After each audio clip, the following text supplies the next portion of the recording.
बहुत पहले उत्तराखंड और नेपाल मिलके एक कंट्री होता था। तो हमको यहाँ के उत्तराखंड की सारी परिस्थिति, नेपाल के जो प्रॉब्लम है, उत्तराखंड की जो प्रॉब्लम है, वो सब हम लोगों के उसमें आता है कि क्या क्या यहाँ होता है, क्या नहीं होता है। सारे धामों को हम चंद राजाओं ने ही दान किया है। आपको लगता है कि जैसे पुराना दौर में अपनापन था?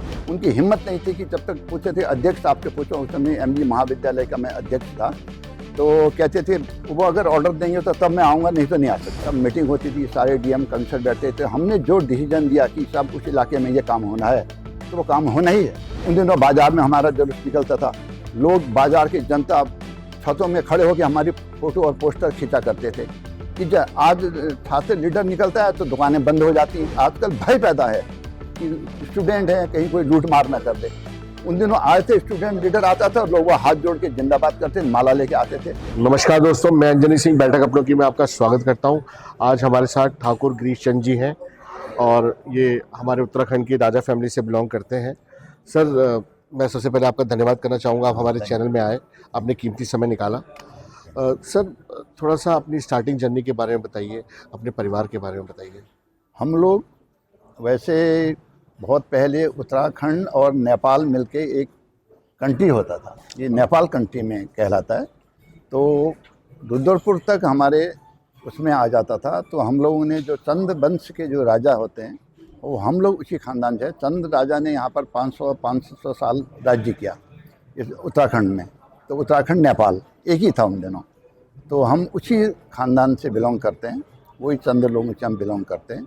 तो हमको यहाँ के उत्तराखंड की सारी परिस्थिति, नेपाल के जो प्रॉब्लम है, उत्तराखंड की जो प्रॉब्लम है, वो सब हम लोगों के उसमें आता है कि क्या क्या यहाँ होता है, क्या नहीं होता है, यहाँ की जनता कैसी है और क्या हमारे यहाँ पर है। तो हम लोग बल्कि यहाँ पर जितने धाम बने हैं, बड़े बड़े धाम, उन धामों में सब हमारे नाम हैं।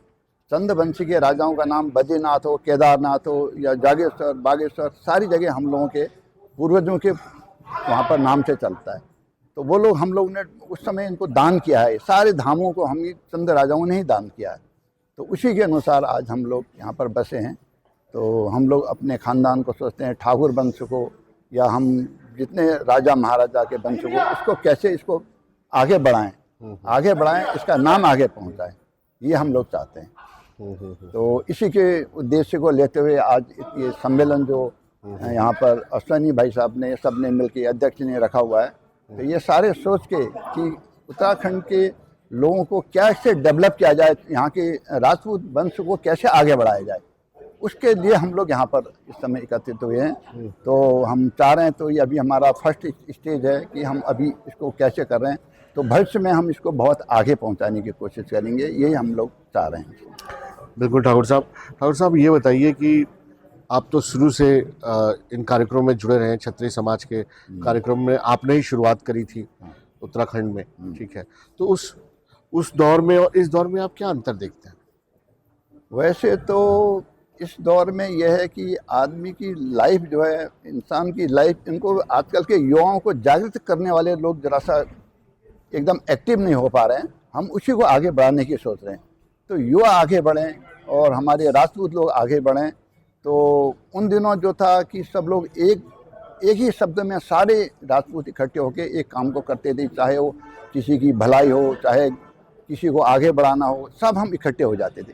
आज हमको लोगों को बताना पड़ रहा है कि भाई आज उसके लिए हमने ये करना है या उसके लिए करना है। तो हमको इकट्ठा करने में, उसको करने में थोड़ा समय लगेगा नहीं। वैसे हम लोगों ने अपने समय में भी बहुत अच्छे महाराणा प्रताप के वो कहते, हमारे मुख्यमंत्री कल्याण सिंह जी थे, वो हमारे उसमें काफ़ी एक्टिव थे।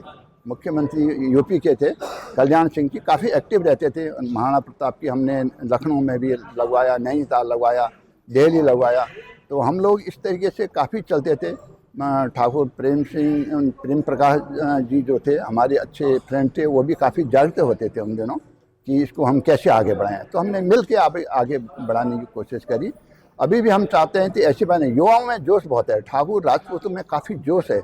उनको जागृत करने वाला एक आदमी चाहिए, थोड़ा सा उनको आगे बढ़ाने के लिए कैसे हम इनको वो ठाकुर करें। साहब, इसमें मैं थोड़ा सा आपको बोलना चाहूँगा कि आपको लगता है कि जैसे पुराना दौर में अपनापन था, हाँ, आजकल के दौर में एक ठाकुर का स्वाभिमान वाली बात आ जाती है कि नहीं, मेरे अंदर तो स्वाभिमान, थोड़ा अहंकार, स्वाभिमान, मैं उससे क्यों बात करूं। एक होता है ठाकुरों में क्वालिटी होती है कि एक हमें यूनिटी नहीं बन पा रही है प्रॉपर, नहीं, उसका क्या रीज़न? ऐसी कोई वो नहीं है। देखिए ना, ये आदमी के अपने अपने खानदान पे, अपने अपने वंश में भी डिपेंड करता है। अच्छे लोग हैं, वो चाहते हैं कि हम अपने वंश को, खानदान को कैसे आगे बढ़ाएं। वो नहीं देखता है कि ये पुअर है या रिच है या मालदार है गरीब है, इस चीज़ को नहीं देखता है। वो सोचता है कि हमारे लोग आगे बढ़ें, तो उसी से हम लोग चलते हैं आगे। तो ऐसी नहीं है कि कुछ लोग होते हैं जो स्वार्थी टाइप के होते हैं, और उनके लिए तो हम कुछ बोल नहीं सकते हैं, लेकिन बाकी सभी लोग ऐसी बात नहीं। आज इतने लोग आए हैं, क्यों आए हैं? जब अपना तो उनको कुछ इतनी भावना है, इतने बड़े बड़े राजा महाराजा और बड़े बड़े अच्छे लोग आए हैं यहाँ पर, और जिनके लिए कोई कमी नहीं है। वो चाहे तो उनको क्या आवश्यकता थी कि इतना मुसीबत लेके कहाँ कहाँ राजा वहाँ से राजस्थान और वहाँ इतनी दूर दूर स्टेट से आए हैं। क्यों आए हैं? वो इसीलिए आए हैं कि उनको अगर खुद अपने में स्वार्थ होता तो क्यों आते। तो इसलिए ऐसी कोई बात नहीं है। वो हो ऐसा है, इक्के दुक्के तो हर चीज़ में पाए जाते हैं, ऐसा कोई प्रॉब्लम नहीं है। तो ये बहुत आगे बढ़ेगा ये चीज़, ऐसी नौको नहीं। ठाकुर साहब, आप अपने टाइम में काफ़ी पॉलिटिक्स में भी एक्टिव रहे हैं, आप छात्र नेता भी रहे हैं, तो वो दौर थोड़ा सा बताइए हमें, क्या था? थोड़ा सा यंगस्टर भी हमसे सीखे, कुछ यंग पॉलिटिशियंस भी सीखें, यंग छात्र नेता भी सीखें। वो समय ऐसा था, हमारे छात्र समय में ऐसा था कि जितने भी यहाँ के ब्यूरोक्रेसी जो आज चल रही है, उस समय जो हम छात्र लीडर हम लोग ऑर्डर किया करते थे, चाहे कोई हो, डीएम हो, कमिश्नर हो या एसएसपी हो, जो हम ऑर्डर करते थे, शायद तो कोई नहीं टाल सकता उस बातों को। जो कह दिया दैट इज़ फाइनल डिसीजन, वही उस समय किया जाता था।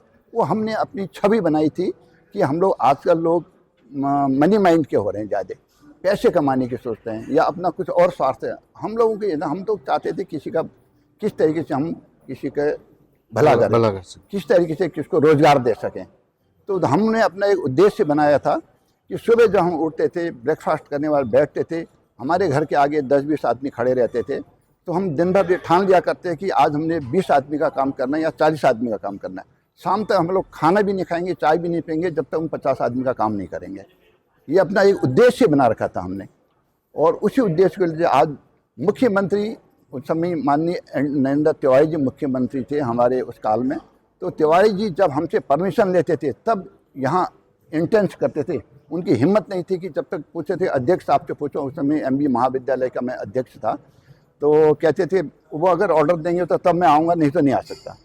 यहाँ आके सबसे पहले वो हमको बिठाते थे, तब मीटिंग होती थी, सारे DM कमिश्नर बैठते थे। हमने जो डिसीजन दिया कि सब उस इलाके में ये काम होना है, तो वो काम होना ही है, वो नहीं होता था। उस समय रेपुटेशन थी, छात्र लीडर की रेपुटेशन थी, उनकी अपनी एक सोच थी कि हम निस्वार्थ सोच थी, तब इस हिसाब से आगे बढ़ते थे।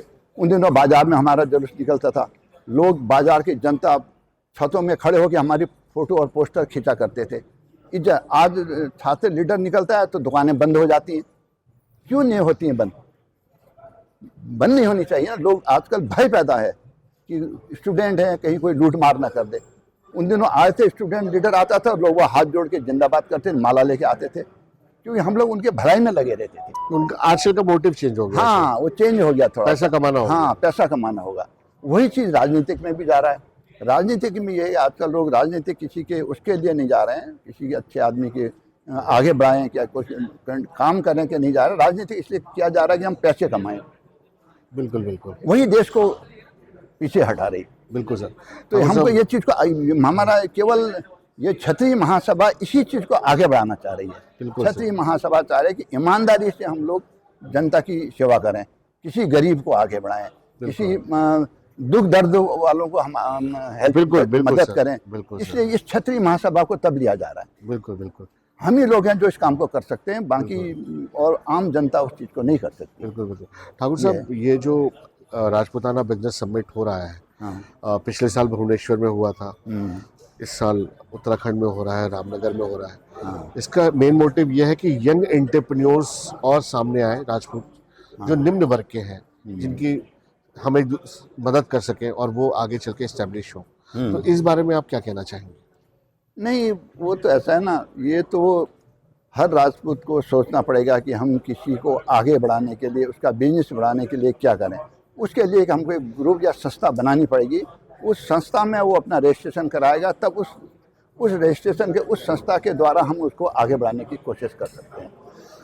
एक इंडिविजुअल आदमी नहीं कर सकता है, बिल्कुल सर। सारी एक संस्था बनाई जाएगी उसके लिए, एक कमेटी बनाई जाएगी, उसका रजिस्ट्रेशन होगा। वो जनता जो इस तरीके का बेरोजगार होगा या किसी से होगा तो उसको तब उस वहाँ रजिस्ट्रेशन कराएंगे, उसको आगे बढ़ाएंगे। बिल्कुल ये बिल्कुल इसका मेन ये हो सकता है। बिल्कुल बिल्कुल हाँ, ये हमने मीटिंग में भी इस प्रस्ताव को रखना पड़ा। बिल्कुल बिल्कुल सर। ये है हमारा। ठाकुर साहब, अब जैसे यंग एंटरप्रेन्योर्स आ रहे हैं आजकल, यंग लोग काफ़ी बिजनेस करना चाह रहे हैं, नौकरी पेशे में नहीं आना चाह रहे हैं, वो चाहते हैं कि हम अपना उद्योग चालू करें। हाँ हाँ, तो उनके लिए आपका क्या संदेश है? नहीं उनके लिए देखो, बिजनेस ऐसी चीज़ है, यदि इंसान एक ऑनेस्टली, ईमानदारी से और मेहनत करे, भले वो छोटा सा जूते में पॉलिश क्यों नहीं कर रहा हो, लेकिन ईमानदारी से मेहनत से करेगा तो बहुत आगे पहुंच सकता है। आदमी को पहले तो लज्जा नहीं करनी चाहिए, आदमी को किसी काम पे पूरा झेप नहीं होना चाहिए, और आदमी को एकदम ये नहीं सोचना चाहिए कि मैं एकदम आसमान में उसमें ऊपर चढ़ जाऊं, ये नहीं सोचना चाहिए। हम धीरे धीरे स्टार्टिंग करके आदमी बहुत आगे बढ़ सकता है और आराम से आगे बढ़ सकता है, लेकिन ईमानदारी उसमें बहुत ज़रूरी चीज़ है। बिल्कुल आदमी फ्रॉडनेस ना करे और इस तरीके से ना चले, अपना एक स्वच्छ माइंड लेके और बिल्कुल धीरज करके आगे बढ़े तो बहुत इंसान आगे बढ़ सकता है। बिल्कुल ठाकुर साहब, आने वाले 5 सालों में आप ये हमारी राजपूत कम्युनिटी को कहाँ देखते हैं? नहीं, वैसे तो राजपूत में आजकल जो बीच में एक ब्रेक टाइप का हुआ था, धीरे धीरे ये फिर अपना जो पुराना समय था उस चीज़ को फिर आजकल जागृत हो रहा है, फिर ये आगे को आने लग गया है कि हर आदमी देखो, किसी इलेक्शन में देखिए आप या किसी और में राजनीति देखिए, आदमी इसमें भी हो रहा है। देखिए वाद आ रहा है, हाँ वाद आ रहा है। आपने देखा होगा हिंदुस्तान की राजनीतिक में इस समय कैसी वाद चल रही है, यही हमारे राजपूत में भी इस समय वाद है कि हमारा राजपूत वहाँ पर खड़ा है तो उसको सपोर्ट करो। तो राजपूत को, क्योंकि राजपूत में एक अपने में अलग ही अपना गर्व है, बिल्कुल बिल्कुल वो आगे बढ़ेगा तो बहुत आगे बढ़ जाएगा, ऐसा नहीं है। बिल्कुल बिल्कुल। ठाकुर साहब, आपने कीमती समय निकाला हमारे चैनल बैठक अपनों के लिए, आपका मैं दिल से धन्यवाद करना चाहूँगा। बहुत बहुत धन्यवाद ठीक है, आपको। आप आए। तो Thank you, दोस्तों, thank you. आज इतनी बड़ी शख्सियत हमारे साथ जुड़ी थी, और दोस्तों नए अगले हफ्ते हम नए चेहरे के साथ मिलेंगे हमारे चैनल बैठक अपनों की में। देखते रहिए, लाइक करिए, सब्सक्राइब करिए हमारा चैनल। दोस्तों, बैठक अपनों की, नमस्कार।